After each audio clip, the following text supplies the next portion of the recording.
welcome to GMAT Golf. You're here for another episode of A Golfer's Ramblings, and today we're doing a Q&A. I've had a few questions and answers come in from Twitter, so I'm going to crack on through those. I've not done a question and answer for a couple of months, so while I'm defrosting the car, yes, I've got sunglasses on. Yes, you've just heard me right, I'm defrosting the car. It's 0 degrees and the sun is blazing. So yeah, let's crack on with the questions from you guys. My first question is from Hargreaves. And he's asking me, am I going to be filming any more 3-hole money matches with invited guests to the channel? Yes, Sean, yes I am. I've got a couple already planned for when myself and the ShankerZ get together. I'll be having 3 matches there. One with Corinne, Princess Golfer Diaries. She'll be on the ShankerZ channel. Then there'll be one with myself and one with Owen. One with myself and Lee, Golf Nuts, and one with myself and Owen, Tattooed Golfer. So there's 3 matches coming, but there will be others. So guys, if you want to play, if you want a 3-hole match with me for a few quid or a point or whatever, get in touch and I will happily have a 3-hole match. We obviously will play 9, 18, whatever, but we'll film a 3-hole match. Sean, yes, you will be one of those people. So yeah, I'll definitely be filming more 3-hole matches. I think, you know, I've done a few recently and I quite like them. So that's definitely something that's going to stay with the channel. So I hope that answers your question, Sean. Next question is from fellow Shanker, Golf Nuts. Should golf clubs look after YouTubers for giving them free publicity? It's a bit of a funny question, but I sort of agree with him. Yes, golf clubs should do something for YouTubers giving free publicity. So for example, you're out there filming your vlog, you've obviously got permission, you're telling your audience where you are, you're explaining how good the course is, what you like about the course, yada yada yada, all positive publicity. Now obviously I've spoke to Lee in depth about this. Now what we're saying, or what he's saying, is we're not expecting free green fees, but it'd be nice to say, okay, you've paid your green fees, you're coming to film, here, have a buggy, put your camera equipment in. Just little things like that, little touches to make you feel welcome and make you feel appreciated for what, in essence, you're doing for that club. Now, obviously, it's helping you because you're getting content out there and you're getting exposure for your channel, which would be their argument. But obviously, yeah, I think they could do more. What they could do is, it's difficult, because if you look at your bigger YouTubers, sort of anything 50,000 subscribers up, they're getting free, they're getting a lot of free stuff, you know, they are, and rightly so. Do the smaller YouTubers get the same courtesy as the bigger YouTubers? Absolutely not. But I think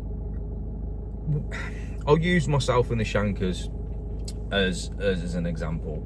We are in affiliation with the Finch Tour, so we do get a little bit of free golf, but in return we promote that company massively. And to be fair, even if we weren't getting a deal, I know I would be promoting them anyway, because it is ran so well. It is a great event, or great events. So, but again, that's something we asked for. We've had the opportunity to play at Worsley Marriott Park, we've played at the Forest of Arden, and again, we've not paid green fees, but that's took us to ask the question. So I think what Lee's getting at is, should we be offered free things for, in turn, free publicity? As I say, with the bigger YouTubers getting that already, it makes it difficult for us little guys. But my personal experience is, I've never had someone say no when I've asked the question. I've had, no, not now, you need to come back because of X, Y, and Z. I've always been told why it's a no, but then I've been told, if you do, you know, it's a no now, but then it'll be a yes. I know what I need to do. So I think if you want free stuff handed to you on a plate, we need to grow the channels, we need to get bigger. If you want free stuff, you need to ask, you know, and that's my genuine, honest opinion. If you ask, 9 times out of 10 you get, and it's the way you ask. So yeah, that's my sort of take on the matter. I hope that answers your question, Lee. Now, my next question is 2 questions. It comes from Paul Farnsworth. His first question is, I've recent club fit for a driver. Why? Curiosity or something else? So yeah, those of you that watch my Twitter will know that I've recently been for a driver fitting for TaylorMade SIM, the Callaway Maverick, and the Cobra Speed Zone. Couple of reasons. One, absolutely intrigued to see if the marketing claims were true. Secondly, and the main point is, obviously I was fitted last year, sort of early last year, for the Titleist TS3, and I've been dropping bombs, hitting well. Fairways and road were great. Towards the end of last season, and definitely the first couple of rounds this season, it's misbehaving to the point I've started tinkering, and when I get to that point, I think I need to look elsewhere, because I'm messing with something that's actually custom fit for me. I put an Instagram story up the other day, if any of you guys have seen it, basically saying I think I know better than a club fitter, and I really don't, because I messed with the settings and made it worse. But anyway, so yeah, that was why I've been for a fitting for the 3 clubs. Findings were very, very interesting, and I'm up in the air as to whether I'm going to change. If I do change to one of those 3, it will be the Callaway Maverick. Yes, that's a shock to a lot of you, I know, but the numbers were fantastic. They were head and shoulders above the other 3. Similar numbers in sense of spin rate, distance, carry distance, ball speed to my Titleist TS3, but the dispersion is absolutely fantastic. Talking 20-yard dispersion with my TaylorMade, with my Titleist, and 10-yard dispersion with the Callaway. So no brainer. You're never missing a fairway, are you? Now, so yeah, that was the reason behind it. My Titleist it's a bit of both, a bit of curiosity, a bit of I might need to change. So that's basically why I changed it. Now, the second part of Paul's question, so I hope that answers the first part of your question, Paul. Now, the second part of his question is artificial courses. Is somebody somewhere in the UK missing a trick, not constructing a full artificial turf course, and would you play one in the winter? So I'm guessing this relates to sort of 4G football pitches, all-weather football pitches, and could we do it on a golf course? Well, we see a lot of practice facilities, companies having artificial greens. Ball reacts quite well to them. You know, there's a lot of people now have artificial putting greens in the back garden. Ball reacts well to them. A full artificial course, I think your problem lies is with the fairways. You can't make them soft, or soft enough, I don't think. I could be completely wrong.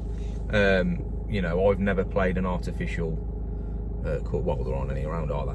But I just think it would be quite difficult to make a full course. I think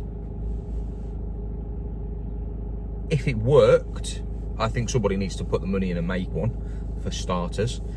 If it worked, it will absolutely take off. It's 365 years. 365 days a year golf, low maintenance, never shooting the course realistically, and if it plays well, I don't see why they wouldn't take off. Would I play one? Yeah, absolutely, I'd play one.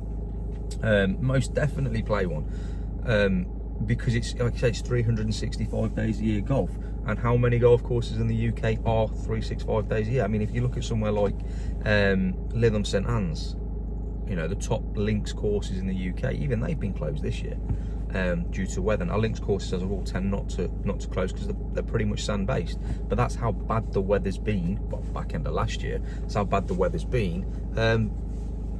But like you say, with an all-weather course, that's not going to happen. But how playable would it be? I don't know. It would depend how soft they could get the fairways. Obviously, we know they can get the greens right, because we see practice facilities around the country with artificial greens. So yeah, I think